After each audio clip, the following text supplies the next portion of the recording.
Hello বন্ধুরা, তোমরা সবাই কেমন আছো? আশা করছি সকলে খুব খুব খুব ভালো আছো। আচ্ছা, কোন কোন বন্ধুরা আমার এই গাছের ভিডিওটা দেখেছিল?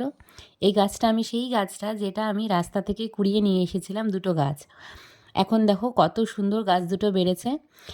প্রায় 8 ইঞ্চির টবে আমি এই গাছ দুটো দিয়েছি। আর গাছের মাটিতে যা যা মেশাতে হয় সেগুলো মিশিয়ে তো বসিয়েইছি। আর প্রত্যেক 15 দিন অন্তর অন্তর খোল জল দিই, পাতলা করে সরিষার খোল। সেটা হচ্ছে গিয়ে দিই এই গাছে। আর গাছ দেখো এখন ভরে প্রচুর প্রচুর প্রচুর ফুল এসেছে। তো এই গাছের ভিডিওটা আমি পোস্ট করেছিলাম নাম না জানা ফুল দিয়ে। এখনও আমার কাছে এই গাছের নামটা অজানাই রয়েছে। আমি গুগল সার্চ করেছিলাম, দেখাচ্ছে প্যাস্টেল ফ্লাওয়ার। আর বৈজ্ঞানিক নামটা তো অসম্ভব পরিমাণে, মানে সাংঘাতিক। আমি সেটা উচ্চারণই করতে পারছি না, দাঁত ভেঙে যাচ্ছে আমার। তো যাই হোক, তো আমার মা বলছে মায়েদের ছোটোবেলায় নাকি আগাছা এই একটা গাছ হতো এরকমই, প্রচুর ফুল হতো, খুব সুন্দর লাগতো দেখতে। এটা নাকি এক রকমের আগাছা গাছ।